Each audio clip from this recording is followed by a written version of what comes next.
بسم اللہ الرحمن الرحیم۔ السلام علیکم عزیز طلباء و طالبات۔ آج کا ہمارا ٹاپک جو ہے وہ بہت ہی امپورٹنٹ ٹاپک ہے اور یہ بیسڈ ہے تحریک علی گڑھ پر۔ اس میں چونکہ تحریک علی گڑھ کے روح رواں تھے سر سید احمد خان، تو سب سے پہلے ہم بات کریں گے سر سید احمد خان کے ایک مختصر سے تعارف سے۔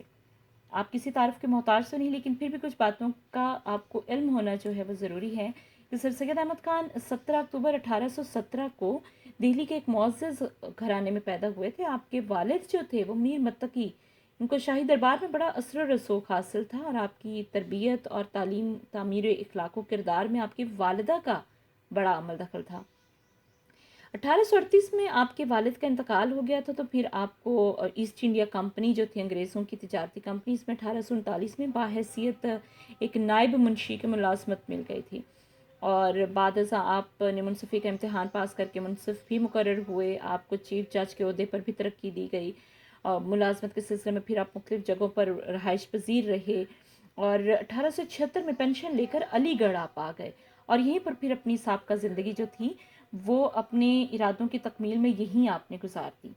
تو اب ہم بات کریں گے کہ تحریک علی گڑھ کا بیسیکلی اس کی آغاز کیسے ہوا اور اس کی وجوہات کیا تھی۔ تو 1857 کی عزیز طلبہ 1857 کی جنگ آزادی کے بعد، جیسا کہ آپ جانتے ہیں کہ مسلمان سیاسی، سماجی، معاشرتی ہر لحاظ سے سخت دباؤ کا شکار تھے اور انتہائی مایوس کن دور سے گزر رہے تھے۔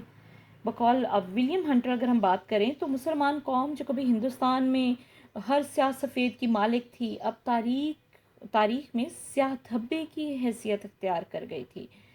تو سر سید احمد خان نے اپنی اس تحریک کے ذریعے سے انگریزوں اور ہندوؤں کے مظالم کے آگے بند باندھنے کی بیسکلی کوشش کی تھی، اور اس بات کی اہمیت کو واضح کیا تھا کہ حقوق کی جنگ لڑنے کے لیے ہمیں جو اصل طریقہ کار اپنانا ہوگا وہ صرف اور صرف تعلیمی طریقہ ہوگا۔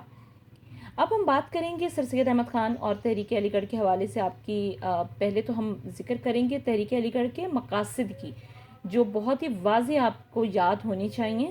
اس میں آپ کا پہلا مقصد تھا کہ مسلمانوں اور حکومت کے درمیان اعتماد بحال کرنا، وہ اعتماد جو کہ غدر کی وجہ سے، بغاوت کا جرم عائد ہونے کی وجہ سے مسلمانوں اور حکومت کے درمیان پیدا ہو چکی تھی غلط فہمیاں۔ دوسرے نمبر پہ جدید علوم اور انگریزی زبان سیکھنے کی طرف راغب کرنا، یعنی مسلمان جو تھے وہ انگریزی تعلیم کو حاصل کرنا معیوب خیال کرتے تھے، جبکہ سر سید احمد خان کے خیال کے مطابق ہم جس گڑھے میں گر چکے تھے، ہم جیسی ایک شکست خوردہ جو قوم تھی، اس کو اس تنزلی سے نکالنے کا واحد ذریعہ صرف اور صرف تعلیم تھی، اور وہ بھی جدید علوم کو حاصل کرنا۔ انگریزوں کے برابر آنے کے لیے ہمیں انگریزی زبان سیکھنے کی طرف بھی راغب کرنے کی آپ نے ضرورت و اہمیت جو تھی وہ اجاگر کی۔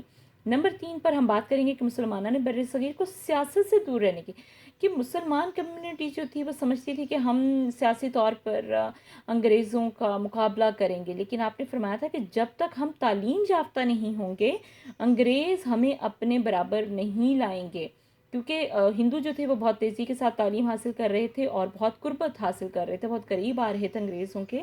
لہٰذا آپ نے مسلمانوں کو کہا کہ یہ وہ وقت نہیں ہے کہ آپ سیاست میں اپنے آپ کو انوالو کر لیں اور مختلف قسم کے پروپیگنڈوں کا شکار ہو جائیں۔ اس لیے آپ نے فرمایا تھا کہ آپ کو اپنا تمام تر فوکس جو ہے وہ تعلیم حاصل کرنے کی طرف مبذول کرنی چاہیے۔ تحریک اگر ہم دیگر مفکرین اور قائدین کی بات کریں تو اس میں بہت بڑے بڑے نام جو تھے وہ شامل ہیں، جس میں محسن الملک، وقار الملک، مولانا شبلی نعمانی، مولانا الطاف حسین حالی، مولانا چراغ علی۔ تو یہ بڑے بڑے وہ نام تھے جنہوں نے تحریک میں بہت ہی جاندار کردار ادا کیا۔ اب ہم بات کریں گے آپ کی تعلیمی خدمات کی۔ تو سب سے پہلے ہم دیکھیں گے کہ نقطہ نظر کیا تھا۔ تحریک علی گڑھ بیسیکلی ایک تعلیمی اور علمی تحریک تھی۔ اس تحریک نے تعلیمی میدان میں گراں قدر خدمات سر انجام دی۔ تو سب سے پہلے ہم بات کریں گے مراد آباد اسکول کی۔ یہ اسکول آپ نے قائم کیا تھا 1859 میں۔ اسی طرح غازی پور میں 1862 میں آپ نے قائم کیا۔ سائنٹیفک سوسائٹی جو تھی وہ 1863 میں قائم کی۔ ایک اور کمیٹی جو آپ نے قائم کی تھی وہ کمیٹی خواستگار ترقی مسلمانان ہند، یعنی یہ آپ نے قائم کی تھی 1869 میں، 69 میں۔ اپنے بیٹے محمود کے ہمراہ جب آپ انگلستان گئے تھے تو وہاں پہ آپ نے آکسفورڈ اور کیمبرج یونیورسٹی کے نظام تعلیم کا جائزہ لیا تھا، اور وطن واپس آ کر پھر آپ نے اسی ٹریک پر ایک تعلیمی ادارہ جو تھا وہ قائم کرنے کی کوشش کی تھی، اور اس نے بعد ازاں مسلمانوں اور انگریزوں اور دوسری قوموں نے احتیاط اور چندے بھی جمع کرنے کی مہم شروع کی تھی تاکہ تعلیمی منصوبوں کو پایہ تکمیل تک پہنچا سکیں۔ اس کے علاوہ ایم اے او اسکول علی گڑھ میں قائم کیا، جو 1875 میں قائم کیا تھا۔ اس کے بعد آپ نے ایم اے او کالج قائم کیا تھا 1877 میں، 77 میں۔ پھر محمڈن ایجوکیشنل کانفرنس قائم کی تھی۔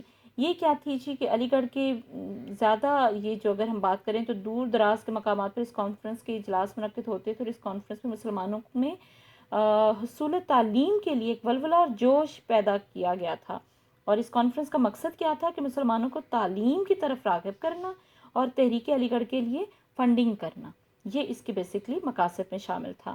پھر ہم بات کریں گے مسلم علی گڑھ یونیورسٹی کی۔